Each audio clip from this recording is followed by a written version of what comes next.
আর আমি এত কনফিডেন্টলি কেন এই কথাগুলো বলছি ভাইজানেরা, আমি 100 বার বলেছি আমার বিভিন্ন ব্যাকগ্রাউন্ডে অনুষ্ঠানে, I also come from a very humble family. My dad was an army soldier, my mom was a primary school teacher, so it was an average life.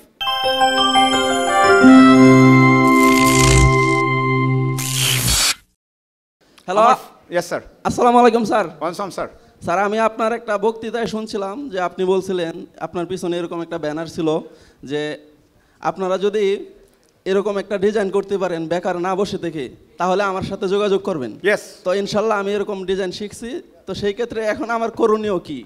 আপনি আমার সাথে নাম্বার নেবেন আজকে, হাফ এন আওয়ারের মধ্যে আমি একটা নাম্বার দিব আমার টিমের। জি ঠিক আছে, আমি এই মুহূর্তে রাজশাহী এবং সিলেটের দুইটা ছেলের সাথে কাজ করতেছি, কাজ আমার পছন্দ হয়েছে। আপনি যদি আমাকে আজকে একটা হোয়াটসঅ্যাপ নাম্বার দিব, সে কিছু ব্রিফ দিবে, সেই অনুযায়ী যদি আপনি আমাকে কন্টেন্ট বানিয়ে দিতে পারেন, I will work with you. যদি পছন্দ না হয় আমি কাজ করব না। জি, থ্যাংক ইউ। এইবার বলেন কি কাজ শিখছেন? জি ইনশাল্লাহ আমি আশাবাদী। আমি জিজ্ঞেস করেছি আপনি কি কাজ শিখেছেন, কাজটার নাম বলেন। আমি গ্রাফিক্স ডিজাইনের, banner design, flyer design, logo design, cover photo design, everything. Nice. সিজির কাজ পারেন? সিজিআই? জি। মোশন গ্রাফিক্স পারেন? মোশন গ্রাফিক্স ট্রাই করতেছি। এই তো নাইস। তো লাইনটা বোঝা গেছে। এই প্রোডাক্টের পর আমি ওই প্রোডাক্টটা চাবো, রাইট? এটা নিউ আপডেট আসতেছে। Nice. So this is the solid question that I got. I will give you a number. আপনি এখানে আসেন, আমার কাছে হোয়াটসঅ্যাপ নাম্বার নিয়ে যান, বাকিটা পরে। আপনার কোয়েশ্চেন না। থ্যাংক ইউ, আসবো। না না, এক্সাইটেড হও না, আসেন।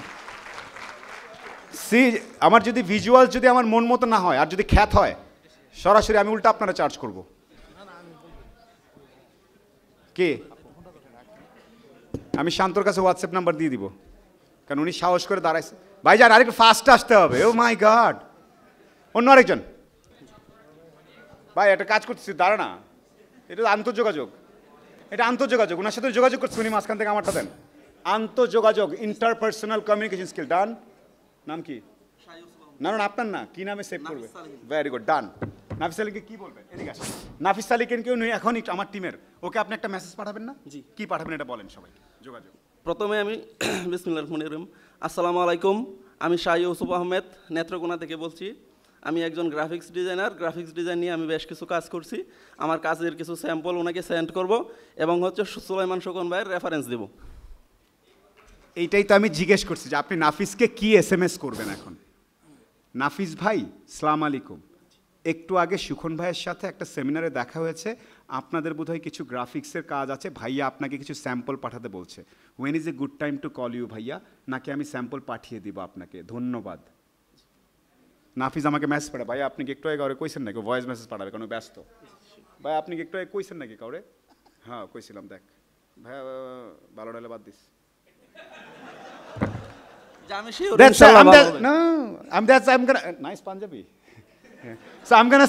আমি এটা বলবো সত্যি কথা, ভালো নইলে বাদ দে। সেমিনারে দেখা হয়েছিল, ভালো হলে কি বলবো? ও ড্যাম, এই তাড়াতাড়ি কথা বল, ডাকতে রাখতে, ঢাকায় আছে কিনা জিজ্ঞেস কর, শান্তরে জিজ্ঞেস করে লোকটাকে তাড়াতাড়ি নিয়ে একটু বরণে আসতে বল কালকে। ভাই কালকে তো আপনার ইয়ে আছে, সাকিব তাইমের সরি এটা বলা যাবে না,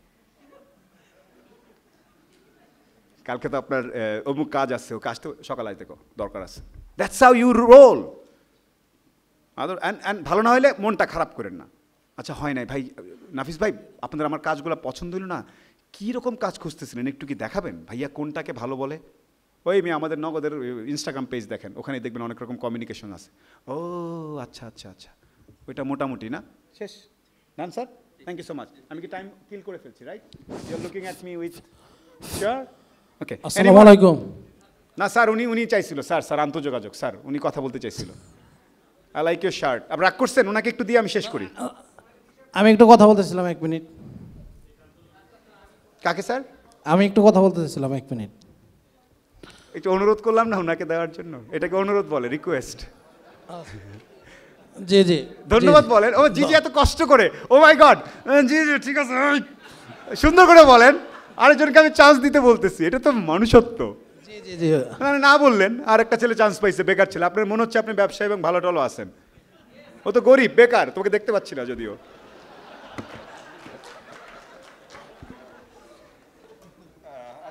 বলেন স্যার, সলিড কোয়েশ্চেন।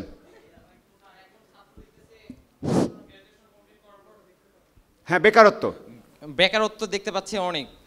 এরপর যখন সে উদ্যোক্তা হতে যাচ্ছে তখন দেখতেছে উদ্যোক্তাদের ব্যর্থতার গল্প, তাহলে একজন ছাত্রের স্বপ্ন কি হবে? স্বপ্ন বেঁচে থাকা হবে, সে কাজকর্ম খুঁজবে, না পাইলে 100 বার ট্রাই করবে। আর শুরুতে তো বললামই যে আমাদের ছাত্রদের কি কি গ্যাপের কারণে তারা বেকারত্বতে ফিল করে, সো ওইটা যদি ভালো রাখে তাহলে তার সম্ভাবনা অনেক হাই। আর কিছু পড়ে থাকবে। একটা ছোট কথা বলে, আপনাদের দোষ না, ছেলে মেয়েদেরও দোষ না। দেশের শিক্ষা ব্যবস্থা হতে হয় অর্থনীতির সাথে মানে কানেক্টেড হয়ে। আমাদের দেশে উপজেলা পর্যায়ে সব ডিগ্রি কলেজ ইত্যাদি দিয়ে ভাষায় ফেলছিল 80 দশক আর 90-এর দশকে। সো প্রচুর ডিগ্রি অ্যান্ড মাস্টার্স আছে, টেকনিক্যাল নলেজের লোক নাই। সো সময় আপনি যদি বলতেন ভাইয়া আমি গ্লাসের কাজের সিরামিক, আমি টেক্সটাইল ইঞ্জিনিয়ার, আমি প্লাস্টিকের অমুক মেকানিক, আমি অমুক প্লাম্বিংয়েরটা জানি, আমি কাঠের কাজ জানি, তাইলে এই জিনিসটা হয় নাই, এখন শুরু হয়েছে। এই সময়টাও এই ধরনের পরিবর্তন আবার 1 দশক 2 দশক লাগে। আমরা 80-70 দশকে দর্শনের মাস্টার্স, ইসলাম ইতিহাসে মাস্টার্স, সমাজবিজ্ঞানে মাস্টার্স, রাষ্ট্রবিজ্ঞানে মাস্টার্স, এগুলো সব উপজেলায় ছিল, বড় বড় বিল্ডিং, ডিগ্রি কলেজ। এটাকে আমরা উন্নয়ন ভেবেছিলাম।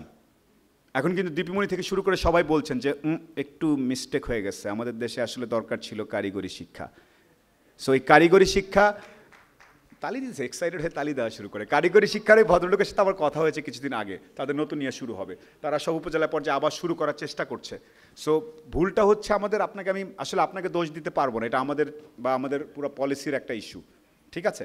বাট আপনি ওই দক্ষতাগুলো অ্যাচিভ করার চেষ্টা করেন ভালো, মানে তাইলে হয়তো একটা জব বা কিছু বা একটা জীবিকার একটা উপায় হতে পারে।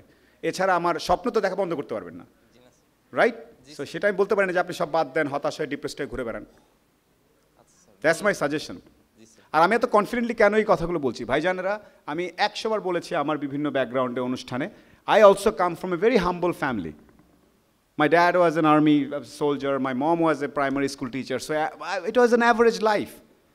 Average life থেকে ওঠার জন্য কিছু এক্সট্রা কোয়ালিটিস লাগে। সো আমাদের বেসিকটাই নাই, এক্সট্রাতে যেতে অনেক সমস্যা হয়, এই জন্যই আমাদের অনেকে এলোমেলো হয়ে ঘুরে বেড়াই। Thank you sir. The pink shirt, pink shirt. আরে স্যার আওয়াজ করলে আপনি এমনি শোনা যাবে, বলেন। জি স্যার। প্রত্যেকটা জেলাতে যদি এরকম মোটিভেশনাল কনফারেন্স বা এই প্রোগ্রামটা হয়, মোটিভেশনাল কি হয়? মোটিভেশনাল প্রোগ্রাম প্রোগ্রামটা যদি হয়, তাহলে প্রত্যেকটা জেলা থেকে প্রতিটা প্রোগ্রাম থেকে কিছু উদ্যোক্তা, কিছু ছেলে মেয়ে উঠে আসবে আমার ধারণা। আর এটার উদ্যোগটা এই ঢাকা থেকে আপনারা যারা আছেন এখান থেকে নিলে মনে হয় ভালো হবে। প্রশ্নটা কি? প্রশ্নটা হলো জেলা পর্যায়ে এরকম প্রোগ্রাম। আমার ফেসবুক পেজ দেখে আমি চেষ্টা করি বিভিন্ন জায়গায় যাওয়ার জন্যে। এটা আমার পেশা না, এক কথা বলি যে এটা আমার পেশা না। শুরুতে আমি বলেছিলাম যে আজকে অনেক মানুষের সামনে কথা বলছি, লোকজন ফুলের মালা দিচ্ছে, এটা না। পেশাটা বা জীবিকাটা ঠিক রাখতে হয়, that is my corporate job. এরকম অনেক প্রস্তাব এসছে, বাট আপনার পয়েন্টটা আমি বুঝতে পেরেছি যে ওখানকার ছেলে মেয়েদেরকে যদি একটু ভালো করে বোঝানো হইতো, কথা বলা হইতো। আমাদের এই কালচারটা নাই। এক সোলাইমান সুখনার, 2 আইমান সাদিক আর 3-4 জন বাদে আর শিক্ষিত বাঙালিরা কেউ এসে কথা বলতে চায় না, এতে তাদের সময় নষ্ট হবে, শুক্রবারের ঘুম নষ্ট হবে। এরকম হাজার হাজার শিক্ষিত স্বশিক্ষিত দারুণ বাংলাদেশে আছেন, তারা ওই গ্রাম পর্যায়ে বা মাঠ পর্যায়ে যেতে চান না। আমি শুধু এইটুকু বলতে পারি, একটু অহংকারী শোনাবে, আমি অন্তত নীলফামারী থেকে তেঁতুলিয়া থেকে শুরু করে বাংলাদেশে এমন কোনো জায়গা বা এমন কোনো কলেজ, ডিগ্রি কলেজ, প্রাইমারি স্কুলের টাইপ নাই যে আমি যাই নাই, গিয়ে কথা বলি নাই। আজকেও শনিবার, একটু পর আমার একটা বড় দাওয়াত আছে বিয়ের, আমি এখানে এসে 1.5 ঘন্টা কথা বলতেছি। কেন? খুব যে আর্থিক উপকার হয়েছে তা না, হয়তো 2 দিন কফি খেতে পারবো, ওই যে উপকারটা আমাকে শান্ত দিবে হয়তো একটু আর্থিক। কিন্তু কেন এসেছি? বিকজ আমি দায়িত্বটা ফিল করি যে এসে একটু কথাবার্তা বলি। এরকম যদি 2-4-500 জন ফিল করতো, একদিনেই সব জেলায় হতে পারতো, কিন্তু এটা করে না। আমাদের সেইটা নিয়ে হাসাহাসি করা হয়, এত কথা বলার দরকার কি, আমি যাবো, আমি এখন একটা স্ট্যাটাসে আসছি, আমি সরকারি চাকরি করি, ব্যবসায়ী হয়েছি, সিআইপি হয়েছি, আমি এলাকার এই ডিগ্রি কলেজে পোলাপানের সামনে যে কথা বলবো। রাজনৈতিক সভা হইলে বলিস আমি আসবো, পাশে এমপি সাহেব, চেয়ারম্যান সাহেব থাকবে, তাইলে আসি, না হলে নাই। বিকজ এভরিওয়ান ইজ ধান্দার উপর ডিপেন্ড করতেছে সবাই, রাইট? এখন আপনি চেঞ্জ করতে চাইলে আপনি চেঞ্জ করতে পারেন, না হলে ওই আমারই হয়তো বার কয়েকজনকে দৌড়ায় কয়েক বছর বলতে হবে, তারপরে ঠুস। বাট যখন ঠুস হবো তার আগে বলতে পারবো যে I have done my duty. আমি যেই দেশে ছিলাম সেই দেশের তরুণদের জন্য আমি কিছু করার চেষ্টা করেছি, দ্যাটস ইট। এর বাইরে কোনো রিওয়ার্ড নাই। Sir last 2 or 3 we can end the session. Yes sir, yes sir, solid question, solid. আপু বলো, বলে ফেলো।